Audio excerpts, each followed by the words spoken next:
Dile a los niños que vengan luego. Nos vamos. Ya, pues apúrense. Nos vamos. Pati, apure la causa, pues. Ya. Y ya vamos.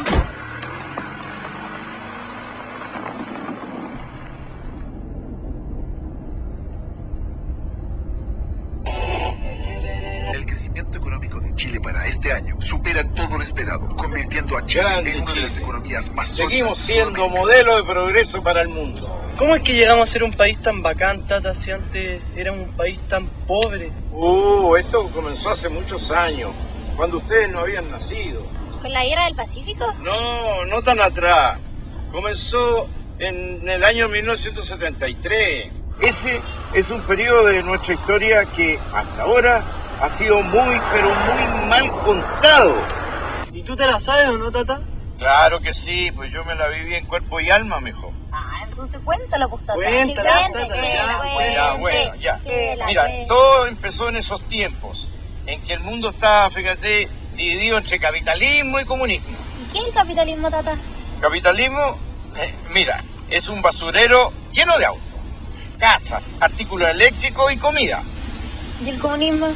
Bueno, es lo mismo, el mismo basurero, pero sin nada. Causas.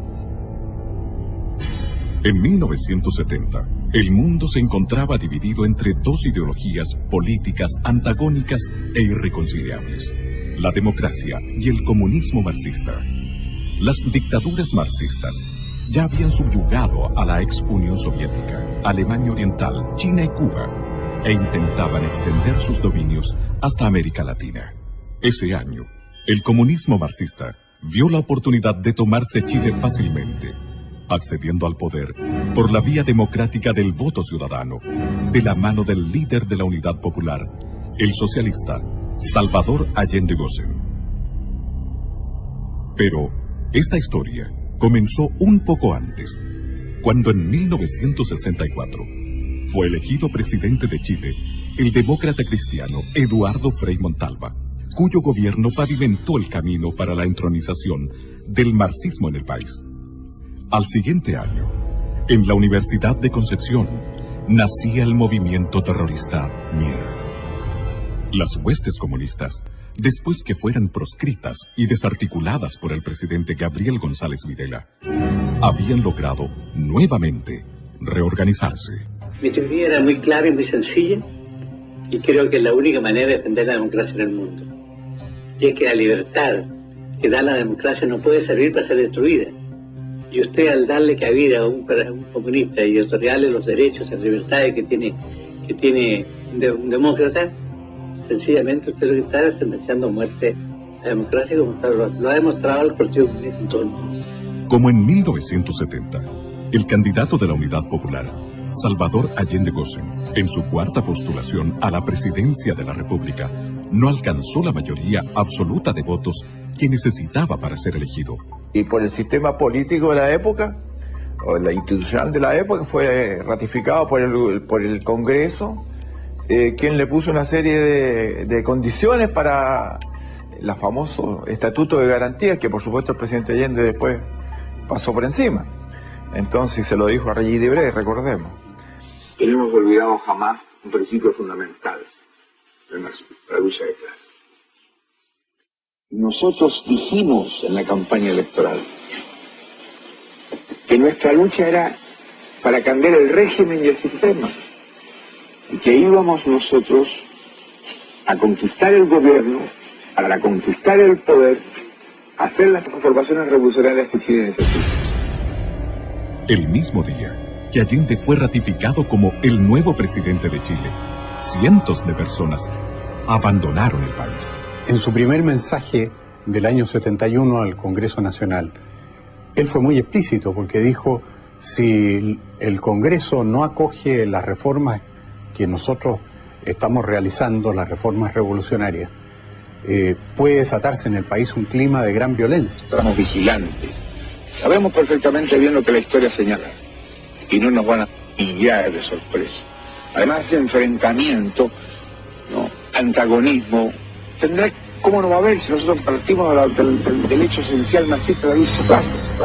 Apenas asumido el mando, Allende reiteró su decisión de instaurar en Chile una economía socialista que contemplaba la expropiación por parte del Estado de todas las actividades vitales para el desarrollo económico y social del país.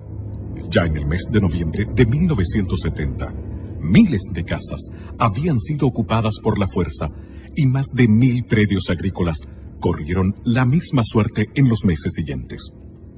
Al cuerpo de carabineros no se le permitía actuar contra los usurpadores. Los propietarios quedaron solos y desamparados frente al abuso y al desalojo del que eran víctimas.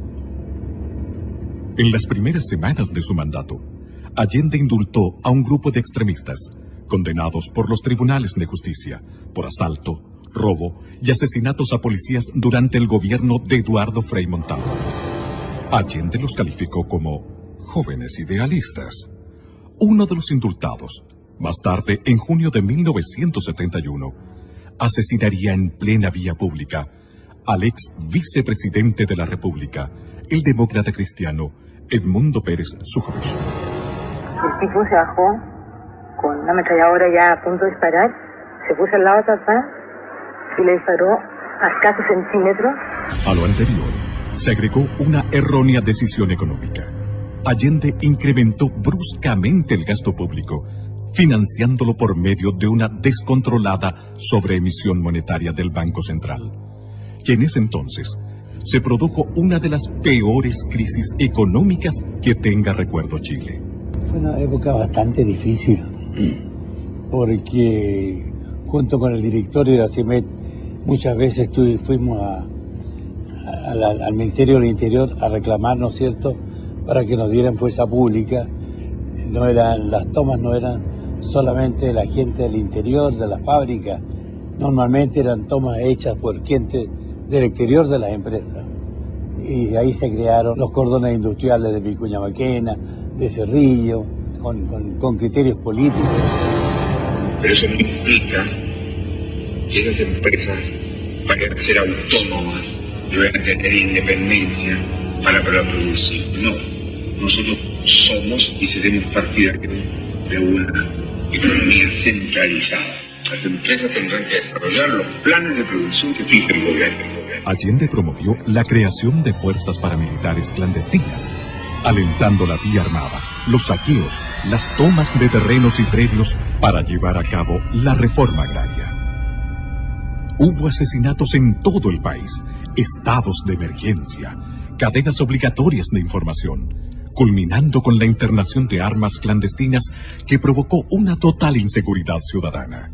Muchas veces él en distintos discursos, porque era un hombre que tenía mucha facilidad de palabra, hablaba en distintas ocasiones, iba a poblaciones, ahí manifestaba en largas peroratas manifestaba sus puntos de vista con mucha elocuencia. Dijo frases tales como si hay una revolución reaccionaria, armas tendrá el pueblo. Corrían tiempos complejos, difíciles de imaginar para las nuevas generaciones de chilenos. La ciudadanía debió soportar innumerables atropellos, privaciones y temores. Ningún propietario de tierras, empresa o comercio podía trabajar con la seguridad de que su propiedad no fuera expropiada por cualquier razón. Fui con mis 4 hijos, con mi guagua en los brazos y mis hijos al lado mío y les dije, así que ustedes me tienen amenazada de muerte, aquí están mis hijos y aquí estoy yo. Mátenme cuando ustedes quieran. Yo sufrí mucho ahí. El clima de enfrentamientos que vivía Chile llegó a su punto de ebullición el miércoles 1 de diciembre de 1971, coincidiendo con la visita de Fidel Castro. Chile se da a conocer en el mundo por la acción de sus mujeres. Ellas se levantaron contra el gobierno porque el gobierno las presionaba a no tenerle alimentos para sus hijos. Donde habían colas me ponía para lo que fuera. No teníamos pasta de dientes, no había jabón, no había con qué hacerse aseo, no había con qué lavar, no había nada. Y además hicieron la mayor manifestación pública, la marcha de las cacerolas, que fue interrumpida por los terroristas del MIR que las apalearon, les tiraron papas con hojas de afeitar adentro, les clavaron los glúteos, en fin, 160 mujeres heridas en una marcha que nunca más se conoció en Chile. Muchos, y me recuerdo como el día de hoy, cuando muchos tipos de los cordones industriales se pusieron en las gradas del Santa Lucía y nos tiraban papas con gilet, como el día de hoy. Y las mujeres también se encerraron, se tomaron los jardines del Congreso Nacional y se amarraron en sus rejas. Y lloraban. Y la gente que pasaba le regalaba un pañuelo. Ellas añadieron un pañuelo que la gente les dejó y le dieron una vuelta completa con pañuelos a todo el Congreso Nacional. Perdone que me emocione, pero estos recuerdos son de un hijo para su padre.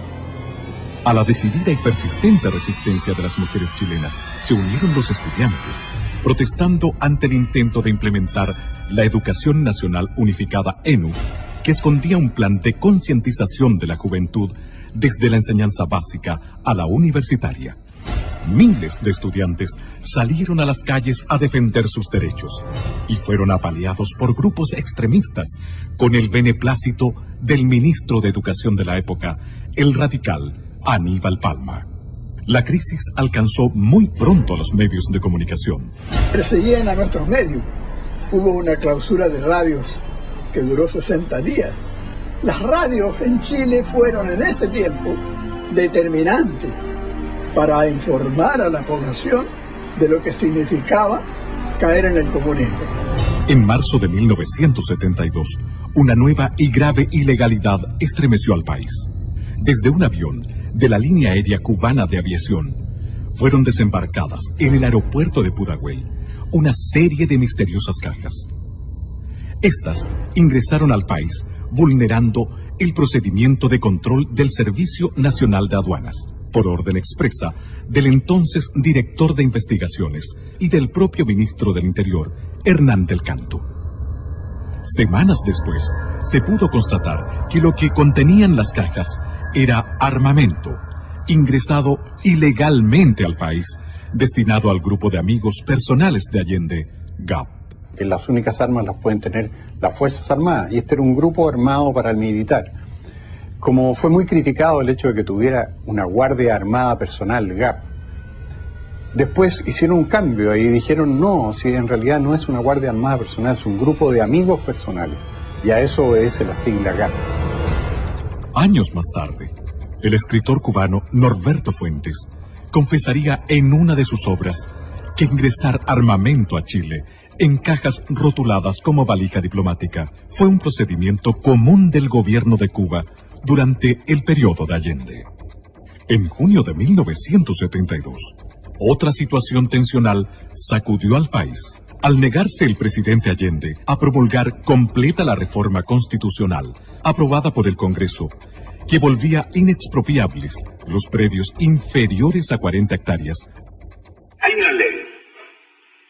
Esa ley indiscutiblemente nos va a llevar a nosotros a expropiar todas las haciendas, todos los fondos que supere el mínimo establecido por la ley. Y esto produjo un verdadero caos y desastre en la producción agrícola. Tanto es así de que las autoridades reconocieron en su tiempo de que la producción agrícola era equivalente al año 1935. Si no hubieran quitado el fondo era como quitarme la vida. Y nos querían quitar el fondo porque estos desgraciados aprobaron una ley, ¿no es cierto?, de quitarle todos los fondos a los agricultores sin pagar ninguna indemnización. Al presidente de la República por enésima vez la actitud ilegal de la autoridad administrativa. La oposición consideró este acto inconstitucional. Las cosas no pueden seguir como están. La Contraloría General de la República le dio la razón. En medio de esta polémica, el Partido Nacional declaró que el presidente de la República, al no promulgar la reforma constitucional, estaba violando en forma deliberada y sistemática su promesa solemne de respetar y hacer cumplir la Constitución y las leyes. ¿Se imaginan ustedes cómo fue esto? En esos momentos en que había una efervescencia nacional, estuvimos a punto de una revolución. En el mes de octubre de 1972, en medio de una inflación galopante que superaba el 260% anual y ante la posibilidad de ser estatizados o ir a la quiebra, la agrupación de dueños de camiones inició un paro nacional. Querían seguir trabajando, había una persecución tremenda, si tú no eres comunista o socialista, preso, ¿ya? Y vino una sensación de inseguridad familiar primero, y después de todos los camioneros que son bravos para sus cosas. Comenzó a fallar la benzina. No le entregaban combustible a los camioneros, que éramos de una línea, ¿ya? Entonces, él formó el Mopare, que era una asociación de dueños de camiones, pero del lado contrario, ¿ya? El Mopare recibía todo, neumáticos, camiones, combustible, y a nosotros nos comenzaron a encerrarnos. Preocupado por la magnitud y los efectos de la protesta liderada por los camioneros, llamó a miembros de las Fuerzas Armadas a integrarse al gabinete, como una forma engañosa de establecer una solución y restaurar el orden. Me nombraron a mí como secretario general de ese entonces para tomar contacto con los interventores que eran de las Fuerzas Armadas, y en ese momento sonó el teléfono del Ministerio de Obras Públicas, donde estábamos, que queda frente a la Bolera. Era el presidente de la República que habló con el ministro Miolillate y le preguntó: ¿sabe usted dónde podemos encontrar a Jorge Álvarez? Dígale a Jorge Álvarez, porque así hablaba, que venga inmediatamente aquí a la Moneda. Entonces me dice: mire Álvarez, me dijo, soy un convencido que cada hombre tiene su precio. Decirme a mí esa weá. Y por lo tanto yo le voy a hacer un ofrecimiento a usted, con tal que me pare el paro. Que los camiones salgan mañana a trabajar. Y yo le hago depositar a usted en Nueva York, en una cuenta ultra secreta, $1 millón. Yo lo llevo mirando un rato. Si no está de acuerdo, 2 millones me dice. A los camioneros se agregaron luego todos los sectores productivos, paralizando por completo al país. Era obvio que íbamos por un muy mal camino, íbamos en dirección a una confrontación dentro de los chilenos, una guerra civil. Para el presidente Allende, esta crisis fue el verdadero anuncio de que la revolución marxista se le escapaba de las manos. En medio de la anarquía reinante, surgieron los comandos de extrema derecha como respuesta al desenfreno con que actuaban la Guardia de Amigos Personales de Allende GAP y las brigadas marxistas. Los enfrentamientos entre grupos antagónicos se sucedían sin previo aviso en los campos, en las carreteras y hasta en el centro de Santiago y otras ciudades. A fines del año 1972, la crisis económica y alimentaria en Chile se hizo insostenible. El gobierno de la Unidad Popular comenzó a preparar a la población para un plan de racionamiento de alimentos, combustibles y energía. La ola estaba creciendo y el desenlace, fuera cual fuere, tenía mal pronóstico. Las Fuerzas Armadas estaban inquietas ante el caos absolutamente visible y palpable, pero se mantenían observantes, fieles a la Constitución, sin intervenir pese al clamor popular que les imponía abruptamente hacer algo.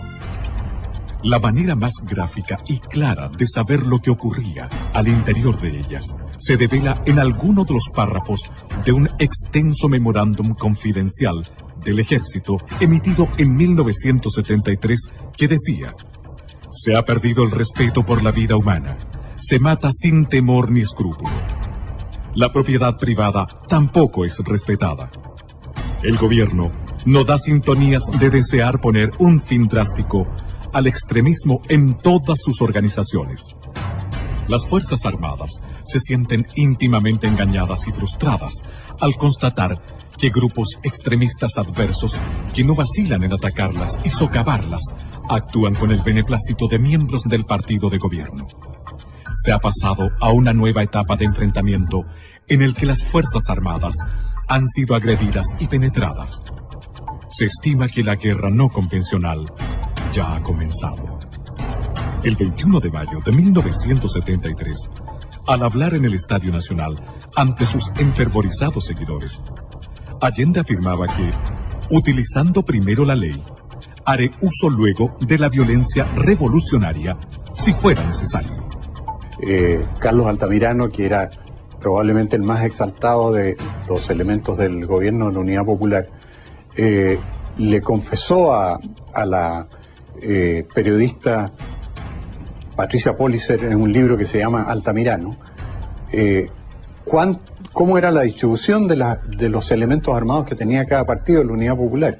Y de esa cuenta uno saca la conclusión de que ellos tenían unos 10.000 hombres en armas. Yo me acuerdo que me regalaron, como recuerdo, una boina de un capitán de ejército cubano que había estado combatiendo contra nuestras fuerzas y había obviamente perdido la vida. Este ejército ilegal que se estaba preparando para un golpe que iba a permitir que la Unidad Popular se hiciera de la totalidad del poder. ¿Dónde estaban esos políticos cuya responsabilidad primordial, si no única, es la de velar por la paz, por la seguridad y por el progreso de la comunidad que los eligió? Cuando el Partido Socialista dice en su Congreso Anual de Chillán en 1961 que no descarta la toma del poder por las armas y lo vuelve a repetir en los congresos de los años siguientes. Repentinamente, el 29 de junio de 1973, un regimiento blindado de Santiago se rebeló en el llamado Tanquetazo e invadió el perímetro de seguridad del Palacio de la Moneda. El levantamiento fue dominado en pocas horas por el mismo ejército, pero tuvo la virtud de revelar la verdadera actitud e intenciones del presidente Allende. Yo estoy aquí, en Tomás Moro, dijo por radio, con los elementos suficientes para defendernos. Llamo al pueblo a que se tome las industrias, todas las empresas, que estén alerta, que se vuelquen al centro, pero no para ser victimado. Que el pueblo salga a las calles, pero no para ser ametrallado. Que lo haga con prudencia, con cuanto elemento tenga en sus manos. Si llegó la hora, armas tendrá el pueblo. Pero nosotros estamos alerta y tenemos que decirle al pueblo que esté en una actitud vigilante. Y por eso en la concentración de esta tarde yo voy a plantear algunos de los aspectos en que el pueblo debe tener más conciencia. Usted está cumpliendo su programa, enfrentamiento continuo, permanente, hasta si ellos lo buscan, si ellos lo provocan. Ahora el enfrentamiento frontal. El viernes 6 de julio de 1973, el expresidente de Chile, Eduardo Frei Montalva, que fuera señalado por Pablo Neruda como el general civil del 11 de septiembre, reunido con los representantes de la Sociedad de Fomento Fabril, puso el dedo en la llaga al manifestar: el país está desintegrándose y si no se adoptan urgentes medidas rectificatorias, fatalmente se caerá en una cruenta dictadura marxista a la cubana. Nada puedo hacer yo, ni el Congreso, ni ningún civil. Desgraciadamente, este problema solo se arregla con fusiles. Y a continuación dijo: les aconsejo plantear sus aprehensiones directamente a los comandantes en jefe de las Fuerzas Armadas. Ojalá hoy mismo. El 22 de agosto de 1973, la Cámara de Diputados del Congreso Nacional aprobó e hizo público el acuerdo que expresaba la desaprobación del ente legislativo ante las circunstancias y evidencias de lo que estaba ocurriendo en Chile, afirmando en alguno de sus párrafos que el gobierno no ha incurrido en violaciones aisladas de la Constitución y de la ley, sino que ha hecho de ello un sistema permanente de conducta, atropellando sistemáticamente las atribuciones de los demás poderes del Estado, violando reiteradamente las garantías que la Constitución asegura a todos los habitantes de la República y permitido y amparado la creación de poderes paralelos y legítimos que constituyen gravísimo peligro para la nación. Un día después de la declaración de la Cámara de Diputados, el 23 de agosto de 1973, tras un confuso incidente que evidenció la pérdida del liderazgo del general Carlos Prats al interior del ejército, el gobierno de Allende procedió a entregar el mando total del ejército al general de división Augusto Pinochet Ugarte, previa dimisión voluntaria de su antecesor, el general Prats.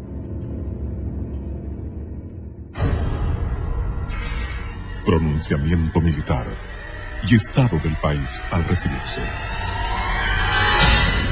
Al asumir el general Augusto Pinochet Ugarte como comandante en jefe del ejército, las piezas claves del porvenir de Chile se ubicaron en el lugar justo, en el momento preciso.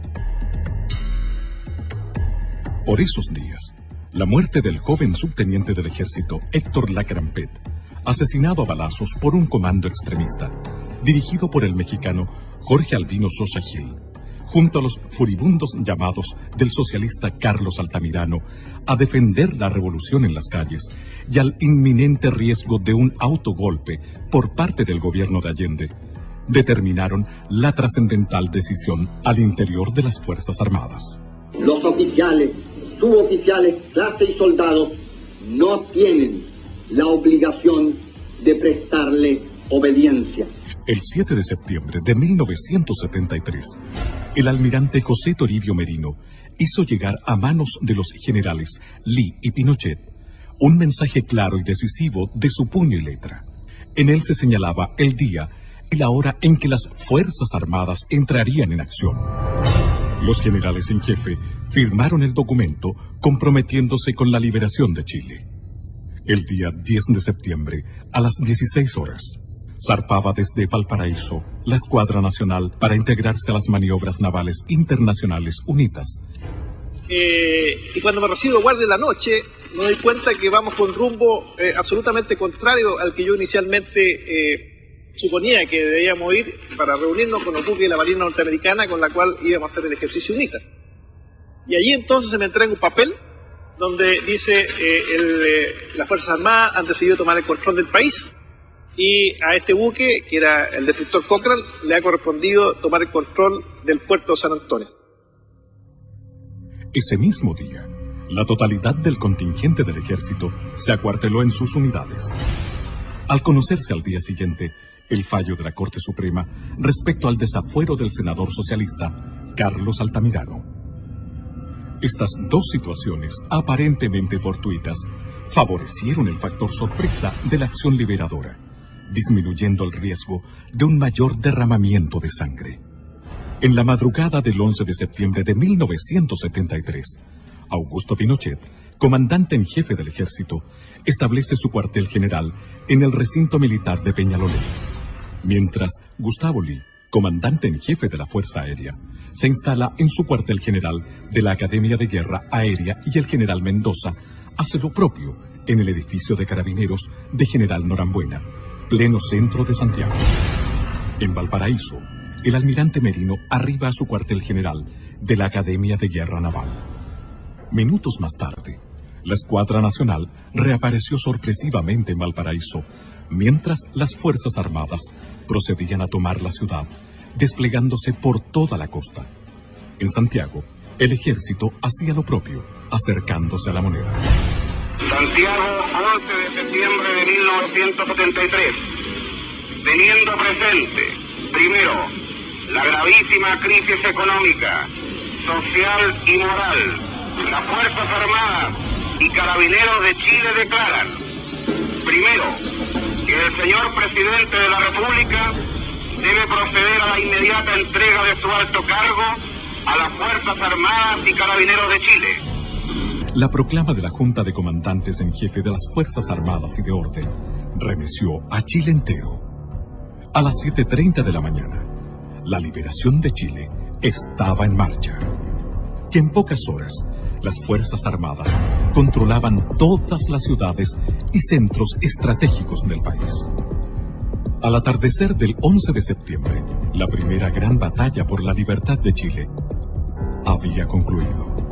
A esa hora, el almirante José Toribio Merino llegaba en helicóptero hasta la escuela militar. Allí lo esperaban el general Augusto Pinochet, el general Gustavo Lee y el general César Mendoza. Fue la primera vez que se reunieron los 4 jefes de la Junta Militar. Tras los saludos marciales de rigor, dieron paso a los abrazos del triunfo y al comienzo del trabajo abrumador que tenían por delante. Semanas después del pronunciamiento militar, Patricio Elwin, uno de los principales líderes de la democracia cristiana, validó políticamente la acción de las Fuerzas Armadas de Chile al declarar en una entrevista a un corresponsal del News Service de Washington y Bonn. La llamada vía chilena de construcción del socialismo, que empujó y enarboló como bandera a la unidad popular y exhibió mucho en el extranjero, estaba rotundamente fracasada. Y eso lo sabían los militantes de la Unidad Popular y lo sabía Allende.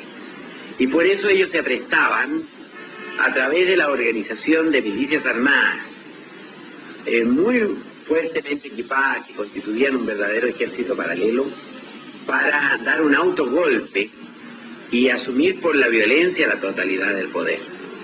En estas circunstancias, pensamos que la acción de las Fuerzas Armadas simplemente se anticipó a ese riesgo para salvar al país de caer en una guerra civil o en una tiranía completa.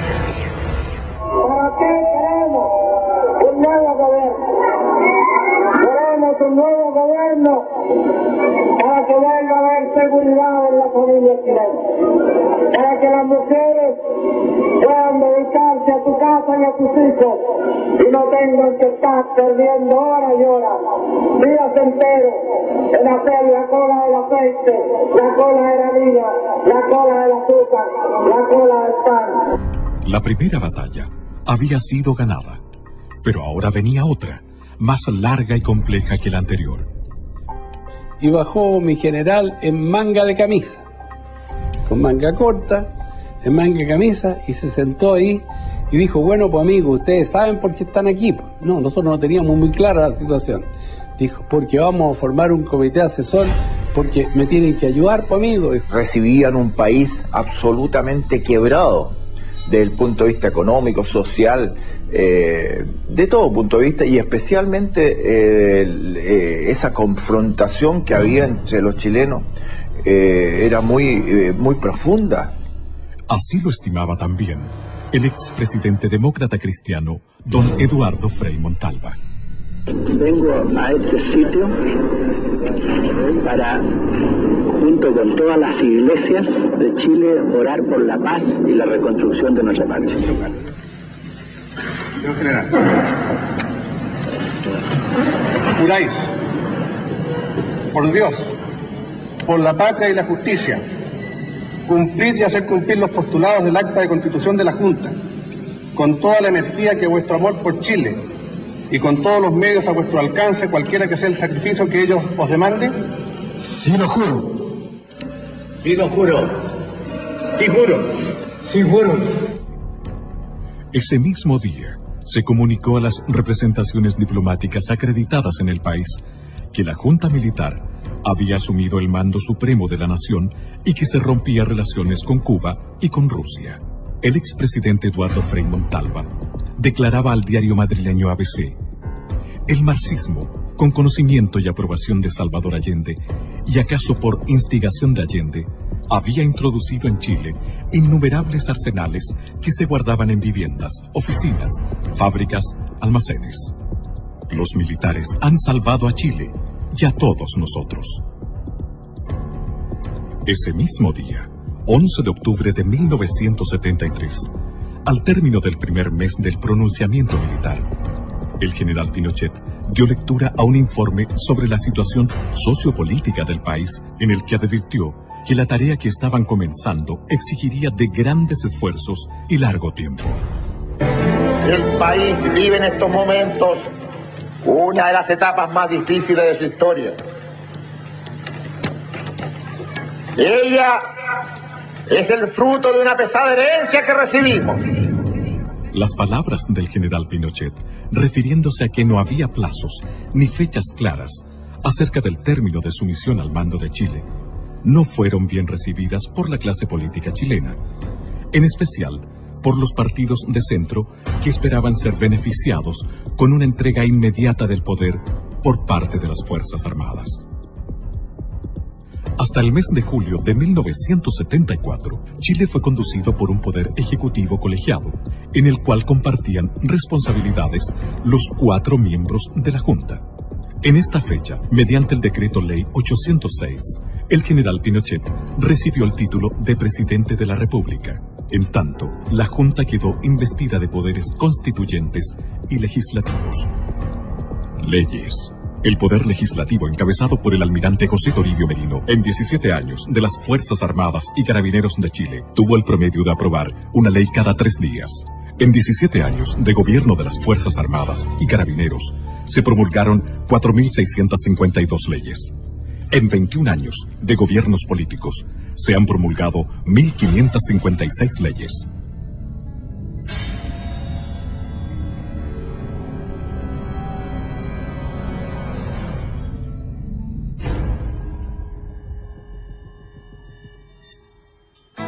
Bajo la conducción del presidente Pinochet, se organizó el Comité Asesor, encargado de diseñar el plan que se requería para sacar a Chile de la ruina en que lo había sumido el marxismo.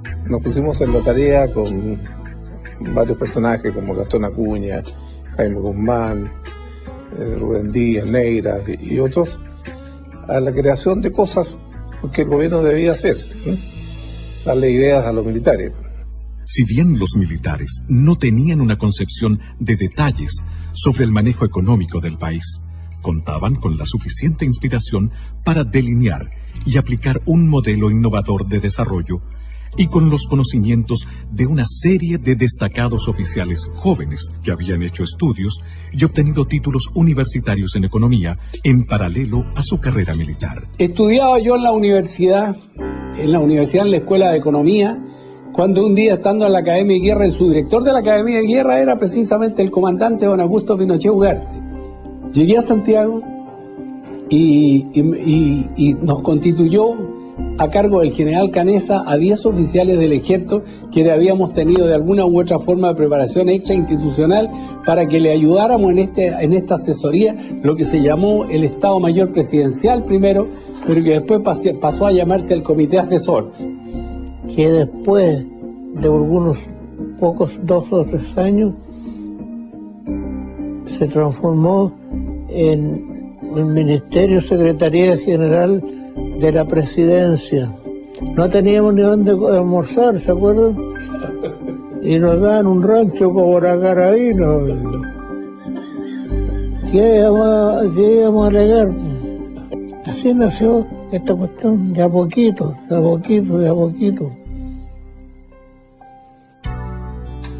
Así, asesorado por su propio staff y por la pericia de un grupo de jóvenes y brillantes economistas, egresados de la Universidad Católica de Chile, con postgrado en la Universidad de Chicago, y del propio Milton Friedman, el presidente Pinochet asumió este desafío, firmemente convencido de que era el único modo posible de levantar al país en corto tiempo. El 14 de septiembre de 1973 se integró a este equipo el economista Sergio de Castro, asesor del ministro de Economía Fernando Lenis y uno de los redactores del célebre documento denominado El Ladrillo, que más adelante se convertiría en el líder de los economistas liberales que diseñaron y dieron vida al milagro chileno. Los militares ordenaron todo este asunto del país. Estoy escuchando su conversación y sabe que lo más importante es que una vez que los militares ingresaron al gobierno, automáticamente el marxismo se terminó. Y la guerra también.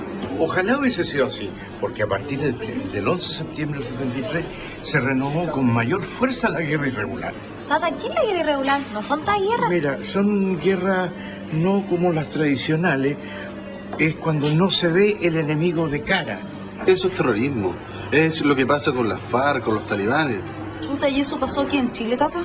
Sí, y muchas cosas más, porque a partir del 11 de septiembre del 73 vinieron muchos problemas, pero hay muchos que lo niegan. ¿Sabes, Tata? No entiendo nada. No te preocupes, yo te voy a explicar.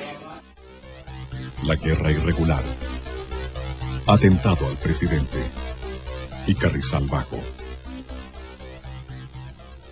Durante el gobierno de Allende, el senador comunista Volodya Teitelboy comentó públicamente que morirían entre 500.000 a 1 millón de chilenos al estallar la guerra civil. Yo recuerdo el mismo 11 de septiembre, por el puesto en que a mí me tocó ir a servir, cuando trajeron el armamento recuperado de la casa del presidente de la República, de Tomás Moro, y aparecieron los fusiles AK-47, los famosos Kalashnikov, este fusil tan en esos años propio del Pacto de Varsovia, o sea, toda la gente de la órbita soviética. Si esta guerra civil nunca llegó a cumplir su sangriento objetivo, fue gracias al trabajo de los servicios de seguridad e inteligencia de las Fuerzas Armadas y de Orden, las que debieron enfrentar un largo estado de guerra irregular que costó la vida a varios de sus miembros. Evidentemente que existía una guerra no regular, una guerra no declarada, pero existía. Nosotros los carabineros sufrimos muchas bajas, nos mataron mucha gente. Todo ese impacto nos llevó a concluir de que habían estas bandas organizadas con mucho poder y hubo que organizar servicios de seguridad que lucharon intensamente contra esa gente y no como se dice actualmente se luchó contra los opositores del gobierno militar, ¿no? Por consecuencia, esto los obligaría a aceptar que el calificativo recurrente de asesinos en realidad se lo merecen quienes armaron a jóvenes inexpertos para enfrentarse al ejército institucional y no los miembros de este, que por obligación profesional debieron reprimir a un ejército irregular. Hoy puedo afirmar que por suerte no obtuvimos la victoria, porque de haber sido así, teniendo en cuenta nuestra formación y el grado de dependencia con Cuba, hubiéramos ahogado el continente en una barbarie generalizada.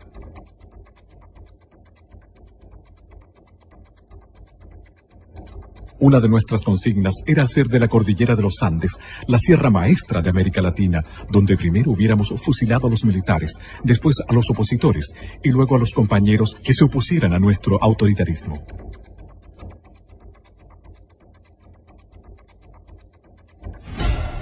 Este estado de guerra irregular solo fue evidente para la ciudadanía a través de algunos hitos que trascendieron hacia la opinión pública, como los secuestros y asesinatos de relevantes personajes del quehacer nacional. El decomiso de los arsenales clandestinos de Carrizal Bajo y el intento de magnicidio contra el presidente de la República. Todo esto se prepara a fines del 83. Ahí comienza a armarse, junto con la creación formal del Manuel Rodríguez, del movimiento Manuel Rodríguez. Esta era una cooperación revolucionaria de Fidel Castro al Partido Comunista. O sea, aquí el Partido Comunista en el año 86 era sí o sí. El régimen militar tenía que terminar, a como diera lugar. Pese a que la Constitución de 1980 dejaba establecidos los plazos para transferir el poder a quienes el pueblo eligiera en los procesos electorales de 1988 y 1989, como efectivamente sucedió, el 14 de diciembre de 1983 surgió la organización autodenominada Frente Patriótico Manuel Rodríguez. ¿Estas armas de dónde venían? Estas armas eran armamento del ejército de Estados Unidos abandonado en Vietnam. Y eso pudo determinarlo un peritaje del FBI. Estas armas fueron llevadas a Cuba, fueron entregadas a Cuba. Y Cuba lo reconoce en más de alguna publicación que se han hecho, en barcos pesqueros de alta mar, los trajeron a las costas chilenas. Sabemos aproximadamente por la cabida que tenían las dos goletas, que ingresaron alrededor de 70 a 80 toneladas y se lograron pesquisar entre 55 a 60 toneladas. El resto o está en la zona o está repartido. Por lo que se ha escuchado, dice que esas armas están en algún lugar y bien guardadas y bien mantenidas. Esta fue una larga investigación, hubo más de 60, 70 procesados, detenidos, fueron condenados, y los más importantes de estos se fugaron en una gran fuga de febrero o enero del año 90. Y los otros, bueno, los otros están amnistiados, indultados, desde luego ninguno en Chile. Ahora, ¿qué iban a hacer con 4.000, 5.000 M-16? ¿Tenían 4.000, 5.000 combatientes? Había mucho combatiente preparado. Mucho combatiente preparado en Cuba, en Angola, en Nicaragua. Habían oficiales que sí prepararon esto. El propio atentado al general Pinochet, no le quepa la menor duda, que fue preparado por oficiales de Estado Mayor cubanos. El cohete Low para un tanque. El cohete Low genera de 2.000 a 3.000 grados Celsius. Era para que no hubiese salido nadie vivo. ¿Por qué? Porque la carretera era de 2 pistas, una ida y una de vuelta. Cerraron una pista con un vehículo, con una casa rodante. Al otro lado había una quebrada de 200 metros. Había un pequeño murallón de 20 metros al otro lado. Y por el camino hacia el oriente lo cerraron con una camioneta Loop con 6 hombres, con Low y con M16. Eran alrededor de 21 o 22 hombres. A uno de los vehículos adelantados los carbonizan con un Low. Los matan a los 4 que han convertido en carbón. Miguel Pinochet iba en un Mercedes-Benz. Iban 2. Ellos no sabían en cuál de los 2 iba, pero eran autos blindados. Y les dispararon por todos lados, le tiraban granadas, los autos saltaban. La reconstrucción de escena estaba clarísimo. Pero los autos resistieron absolutamente. Y cuando llega el momento en que uno le dispara un Low, esos que paran un tanque, ahí yo creo absolutamente en los milagros, pero en este caso es un milagro científico, que el Low, para prepararse, entonces para explosar, requiere de un mínimo de distancia, requiere a lo menos 25 a 30 metros para prepararse, porque si no, muere el tirador. Bueno, aquí este hombre se acercó para asegurar el blanco y disparó a 10 metros. Y el Low no estalló. Este vil atentado costó la vida a 5 integrantes de la escolta presidencial y dejó inválidos a otros 12. Sin embargo, una vez más, la divina providencia, junto al coraje y la rápida reacción de los escoltas, no permitieron que se concretara el magnicidio, y el presidente Augusto Pinochet y su nieto de 11 años, Rodrigo García, que le acompañaba en esa oportunidad, resultaron ilesos. Y al último momento, yo no sé por qué le grité todavía por un vidrio, por una ventana: sube al niño en el auto tuyo. No iba a ir, el niño iba a ir con el médico. Y yo no sé, porque si no, Augusto se habría bajado. Si no va con el niño, se baja y lo matan, por supuesto. Pero Rodrigo tenía mucha pena porque había visto morir a los escoltas. Él al principio lo veía como que fuera una cosa irreal, como de televisión. Así lo veía él al principio. Después se dio cuenta que era real. Y le dije: mira, hijo, tienes 2 opciones. O esto te amarga la vida, o simplemente lo tomas como una prueba que Dios te da y maduras y lo tomas positivamente o negativo. Es tu elección. Al hacerse público este cruel atentado en contra del primer mandatario de la República, la ciudad de Santiago se volcó a las calles en una marcha que congregó sobre 700.000 personas que desfilaron durante 8 horas frente a su presidente. Destacando las escarapelas del partido Avanzada Nacional, bastión nacionalista que llegó a tener 122.000 militantes.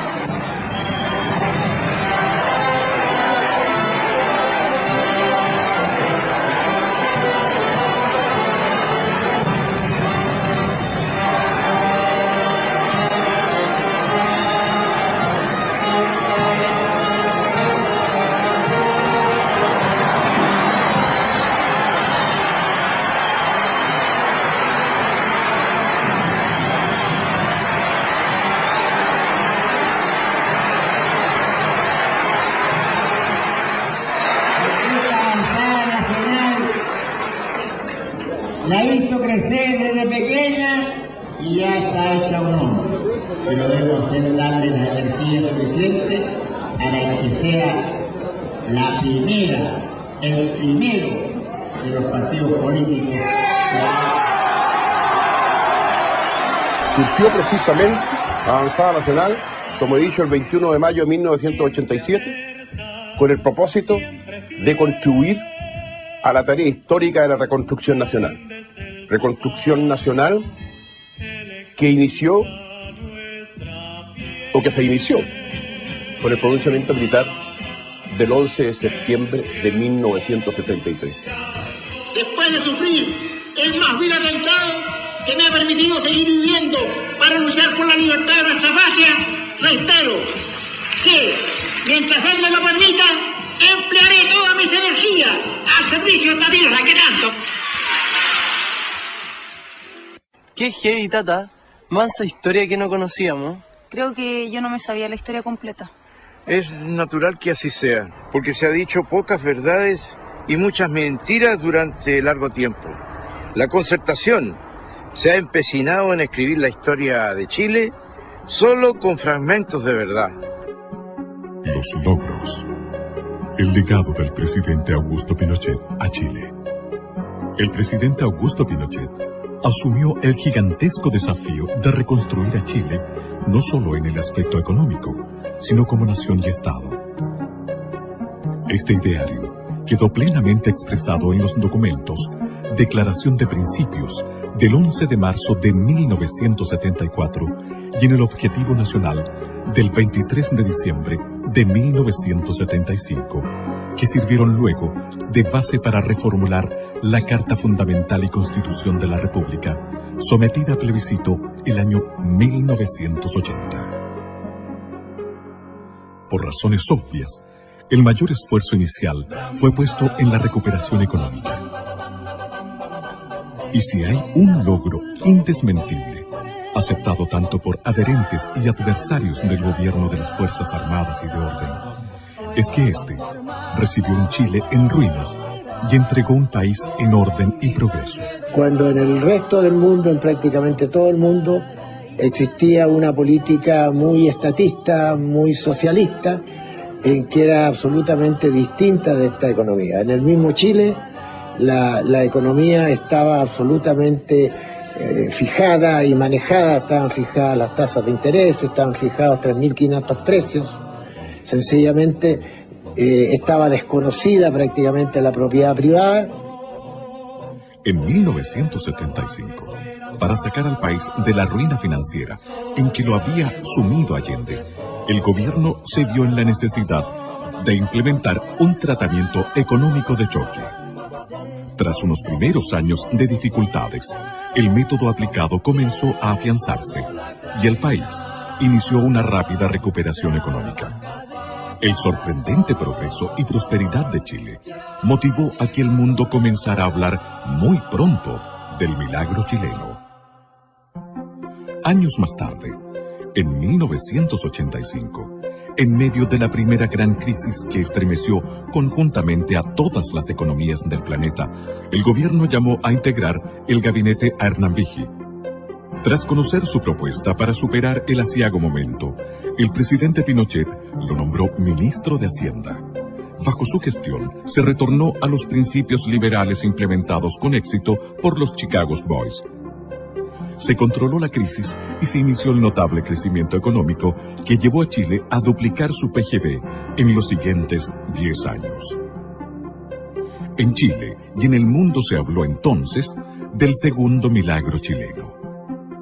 Posteriormente, entre los años 1985 y 1990, y dado su exitoso resultado, el sistema financiero aplicado en Chile fue adoptado por los gobiernos de Estados Unidos e Inglaterra y, paradójicamente, tras la caída del comunismo, por la mayoría de los gobiernos socialdemócratas.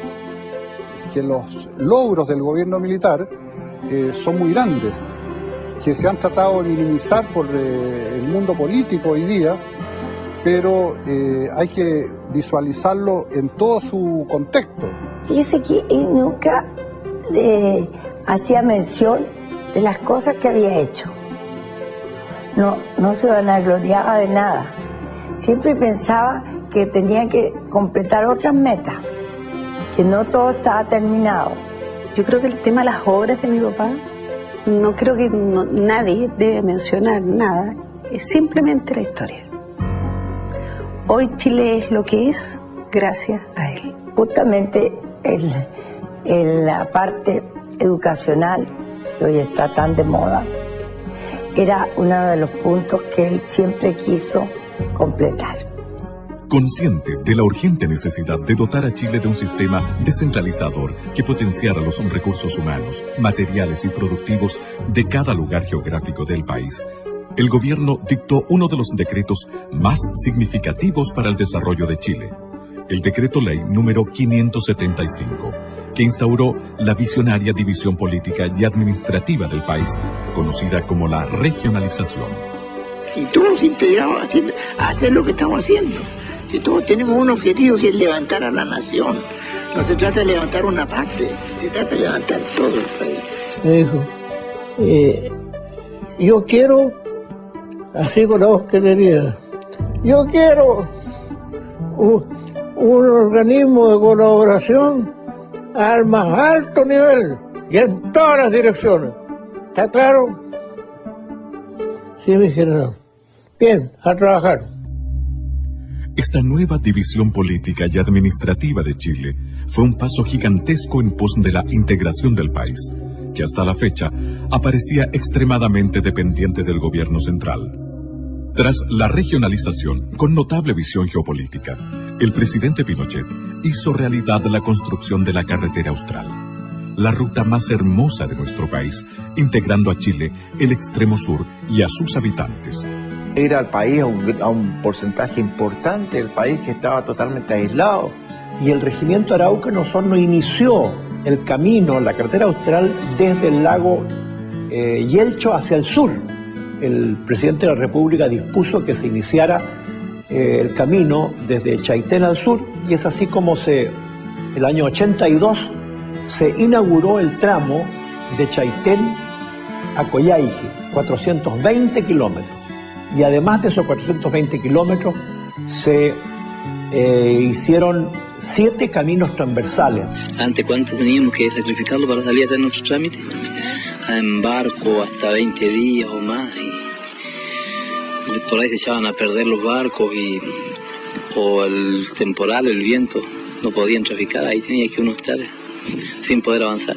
Es un orgullo el haber tenido cerca nuestro el ejército, porque para nosotros el ejército, y más bien don Augusto Pinochet, nos sacó del aislamiento. Antiguamente Chile llegaba a Puerto Montt y nosotros supimos que en realidad éramos chilenos. Cuando llegamos cuando llegó el ejército, había muerto a desembarcarse en una barcaza y ver uniformados que nos dijeron que nos sacarían del aislamiento. A él le gustaba estar con la gente. Yo le digo una cosa, el general Pinochet recorrió la Carretera Austral todos los años, 1 o 2 veces, ¿no? Entregó escuelas, tomó contacto con la gente, entregó centrales hidroeléctricas, entregó postas. Recorrió toda la carretera, pasó por la carretera. Sí, fuimos al encuentro de él cuando yo trabajaba en Guadalajara ese tiempo, y al cruce de Guadalajara fuimos A darle un esquinazo. Esta región a él lo recordará por las grandes obras, porque es el único presidente que ha tenido Chile que se ha acordado de nosotros. Es el único que nos hizo una carretera austral, el único que dio luz, que dio teléfono y que nos dio las comodidades que hoy tenemos. En septiembre de 1973, el sector de la gran minería del cobre, soporte económico de Chile actual, estaba tan arruinado y abandonado como el país mismo. Cuando llegué a la minería, era un sector que estaba con una explotación bastante incipiente. Para muestra, darte un botón. No tenían dónde hacer la depositación de los relaves en el cobre. Y la depositación de relaves, lo mismo que a usted le entregan una casa sin alcantarillado. ¿Cómo sigue produciendo? Esa sola cosa obligó a hacer una serie de asuntos que sería imposible explicarle en 2 minutos, pero que significó un trabajo bárbaro. Durante el gobierno de don Eduardo Frei Montalva, se decidió que las compañías estadounidenses debían entregar al Estado el 51% del negocio, conservando ellas el 49% y también su administración, ya que en Chile no había conocimientos ni especialistas para administrar exitosamente este sector. En 1971, el gobierno de Allende expropió y nacionalizó la totalidad de las empresas mineras administradas por empresas extranjeras, acción que contó con el respaldo unánime del Congreso Pleno. La producción en cero, porque la producción, como había sido no una expropiación, sino que había sido una apropiación del capital norteamericano, los norteamericanos reaccionaron con la justicia y nos embargaron todas las cargas de cobre. Entonces lo que usted salía para afuera quedaba embargado en los puertos que llegaba. Por lo tanto, la entrada era cero. El presidente Pinochet concibió a las empresas que conformaban la gran minería del cobre como una entidad unitaria regida por una política general global, con objeto de maximizar la eficiencia y aprovechar la economía a escala. Así fue que en 1976, el Decreto Ley 1350 creó Codelco Chile. Para hacerse cargo de esta magna tarea, el presidente nominó al general Orlando Urbina Herrera, a quien sucedió más tarde el coronel Daniel Gastón Fres, como presidente ejecutivo. A fines de los años 70, Chile comenzó a despegar. La economía y el sector productivo daban claras señales de crecimiento y reactivación. En ese momento, el presidente Pinochet decidió abordar otras importantes reestructuraciones que Chile necesitaba para consolidarse como una gran nación. Llevó a cabo la modernización de la justicia a través de la reconstrucción del Poder Judicial y la modernización de la Tesorería General de la República, del Servicio Nacional de Aduanas y de la Casa de Moneda de Chile. Con el fin de dar normalidad a la economía nacional, se creó la Superintendencia de Bancos e Instituciones Financieras y la Superintendencia de Valores y Seguros. Lo principal o lo definitivo fue el aceptar e introducir, mejor dicho, la política de mercado, la llamada en ese momento política social de mercado, como su nombre lo dice. Anticipándose a las tendencias del mundo actual, redujo el tamaño del Estado y modernizó todas sus funciones. Creó o reformuló ministerios y encargó innumerables estudios para orientar certeramente todas las refundaciones.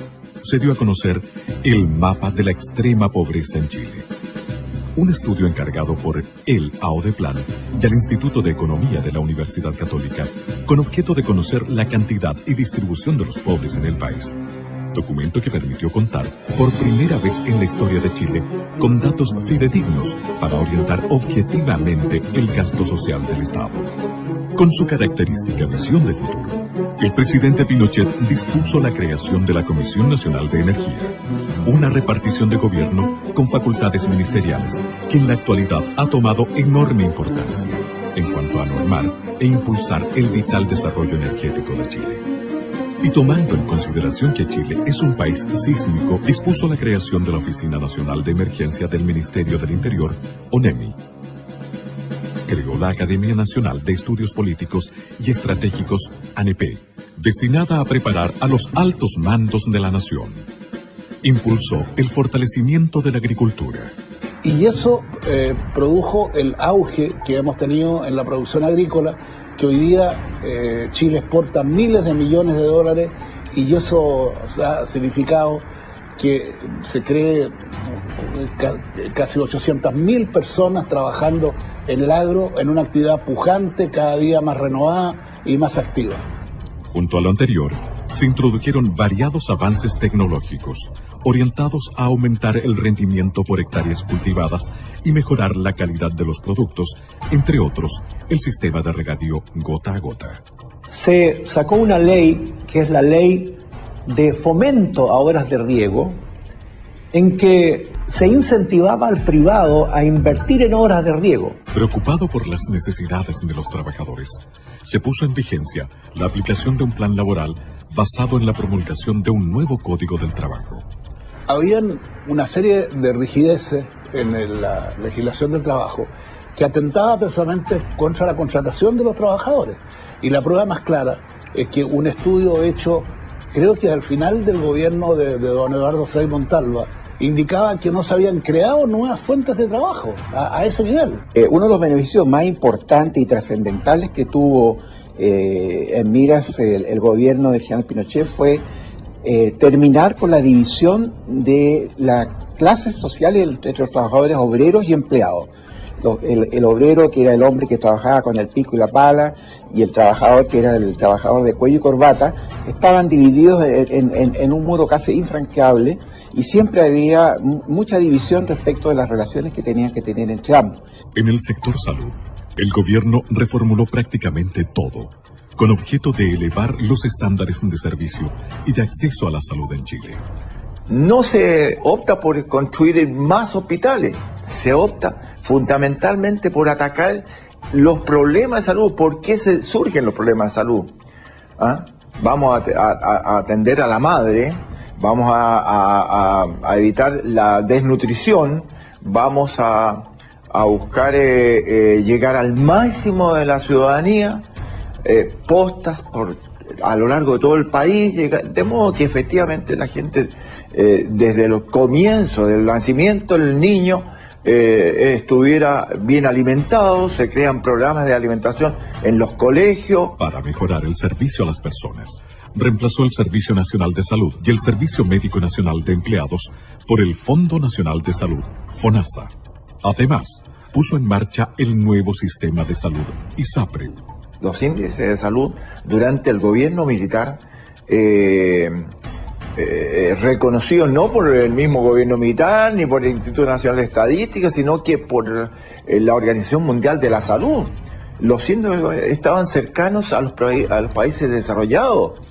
Las innovaciones alcanzaron también al área previsional, reemplazando un sistema de reparto en manos del Estado por una gran reforma, creando un nuevo sistema de pensiones de vejez, invalidez y sobrevivencia. Usted comprenderá que si las cajas de previsión estaban quebradas todas las cajas de previsión, el sistema previsional chileno no es que lo hayan inventado porque había que reinventar uno nuevo por ponerle nombre, era porque estaba todo en el suelo.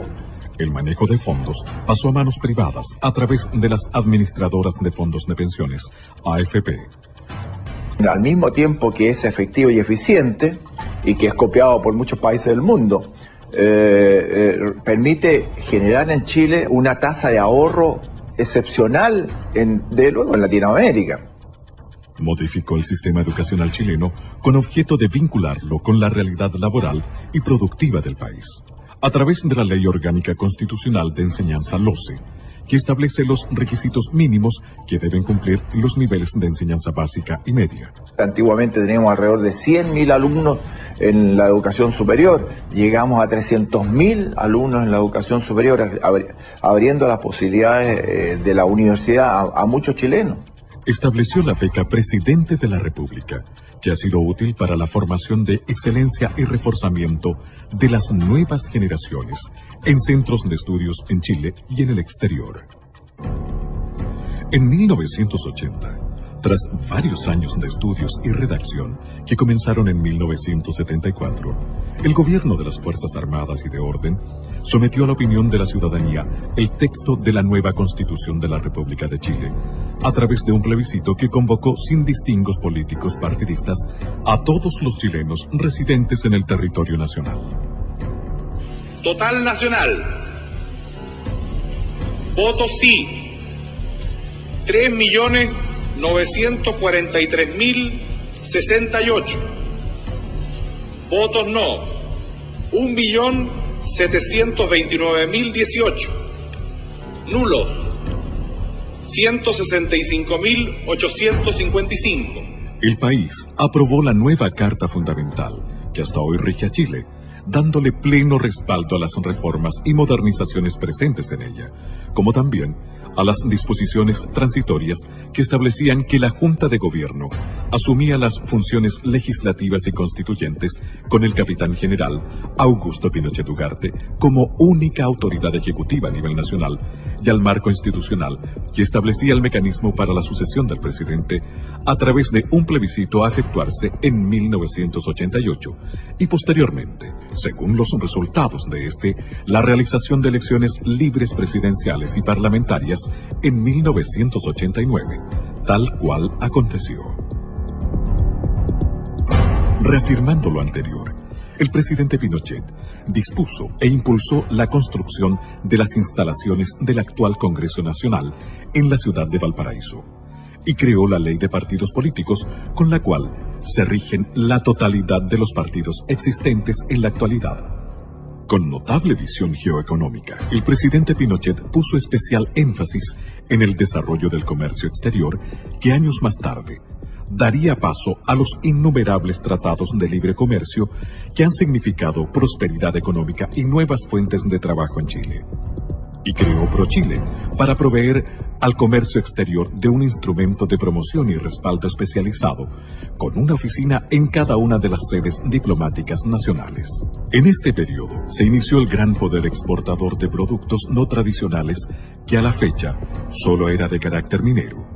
Chile se convirtió en el principal país exportador hortofrutícola del hemisferio sur. Se dispuso la apertura de la economía al mundo exterior. Se eliminaron las barreras no arancelarias y se aplicó la rebaja y uniformidad de los aranceles. Hecho este último que permitió al presidente Pinochet concretar dos logros en uno. Al implementar la zona franca de Iquique y el moderno aeropuerto en la misma ciudad, como medio de estimular la recuperación económica de la zona. Creó el Servicio Nacional de Turismo, Sernatur, encargada de la promoción del turismo a nivel nacional e internacional. No solo las grandes transformaciones y modernizaciones ocuparon al presidente Pinochet. Su grandiosa obra está salpicada de detalles. Tenía mucho aprecio a los mapuches. Y tanto así que, por ejemplo, en el Consejo Económico Social, su principal preocupación fue tener un representante del mundo mapuche ahí, que fue el profesor Efraín Nahuelpan, que vive en Villarrica.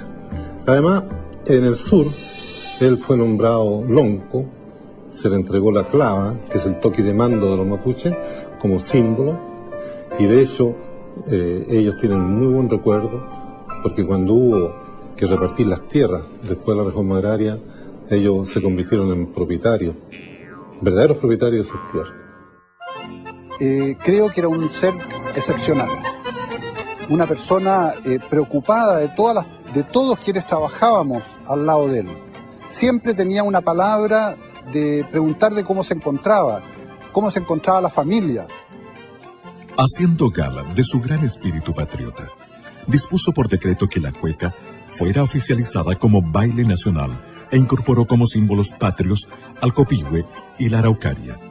Faltaba algo, faltaba que alguien le pusiera la marca, porque el animal con marca,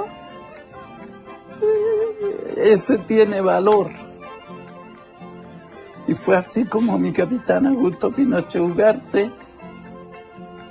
acordó firmar el decreto con fuerza de ley de que la cueca era la danza nacional. Fue el primer presidente de Chile en ejercicio en viajar a Isla de Pascua. En Rapa Nui había solo 1.200 electores, cifra a la que los políticos no le daban relevancia. Sin embargo, el presidente Pinochet, con su visión geopolítica, no lo consideró así y llevó a la isla progreso, fomentando el turismo y construyendo un hospital que en esos años tuvo un costo de $3 millones. La emoción y alegría de los pascuenses se reflejó en el tierno y conmovedor saludo que le brindó una pequeña pascuense.